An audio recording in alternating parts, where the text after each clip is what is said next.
শিক্ষক নিয়োগে নারী কোটার বিষয়ে সিদ্ধান্ত অনুষ্ঠিত হওয়ার কথা ছিল আজ ২৯শে সেপ্টেম্বর রবিবারে।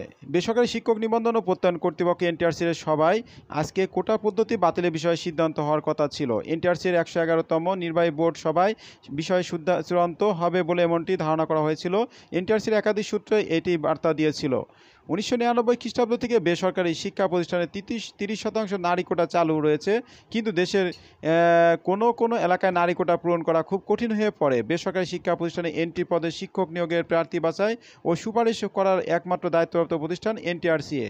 আর সেই এনটিআরসিএ দায়িত্বপূর্ণ ছিল যে সরকারি যে শিক্ষক নিয়োগের সেখানে ৩০% কোটা পদ্ধতির সিদ্ধান্ত ছিল। সেই সিদ্ধান্তে কী সিদ্ধান্ত হতে চলুন বিস্তারিত সংবাদ জেনে নেই। বেসরকারি শিক্ষক নিয়োগে প্রত্যয়ন করতে এনটিআরসির শিক্ষক পদের সুপারিশে নারী কোটা বাতিল হবে কিনা তা নিয়ে সিদ্ধান্ত নিয়ে কথা ছিল আজকে রবিবারে। এনটিআরসি ১০০তম সভায় সেই সিদ্ধান্ত হওয়ার কথা ছিল। ১৯৯৯ সালে যে ৩০% চলে আসছে নারী কোটা, সেই নারী কোটার প্রার্থী বাছাই সুপারিশে একমাত্র দায়িত্ব প্রতিষ্ঠান এনটিআরসিএ। আর এনটিআরসির এক কর্মকর্তা দৈনিক আমাদের বার্তাকে বলেছেন, বেসরকারি শিক্ষক নিয়োগে নারী কোটার বিষয়ে আমরা জানি। আজ রবিবার অনুষ্ঠিত এনটিআরসিএ নির্বাহী বোর্ডের সভায় তার সিদ্ধান্ত হওয়ার কথা রয়েছে যে নারী কোটা থাকবে কিনা, মহিলা কোটার বিষয়ে আলোচনা করে সে মহিলা কোটা বাতিল হবে কিনা তা সে বিষয়ে সিদ্ধান্ত আশা করা যাচ্ছে। জানা গেছে, বৈষম্যবিরোধী ছাত্র আন্দোলনে কোটা সংস্কারের আন্দোলনের মুখে জনপ্রশাসন মন্ত্রণালয় গাড়ি করে বিগত সরকার এতে ৯৩% মেধা, বাকি ৭% কোটা রাখা হয়, নারী পোষ্য কোটা রাখা হয়নি।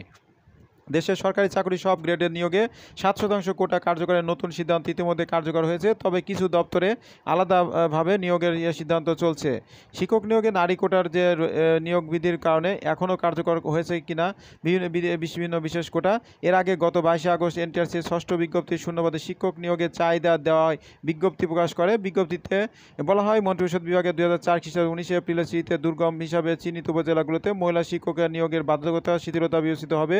এগুলো হলো ভোলার মনপুরা, বাগেরহাটের শরণখোলা, চট্টগ্রামের সন্দ্বীপ, খুলনার দাকোনা, কুমিল্লার মেঘনা, খুলনার কয়রা, এর বিভিন্ন অঞ্চল রয়েছে। সেই অঞ্চলগুলোতে এখানে নারী কোটার বিষয়ে শিক্ষক নিয়োগের নারী কোটা শিথিলযোগ্য বিবেচিত হবে।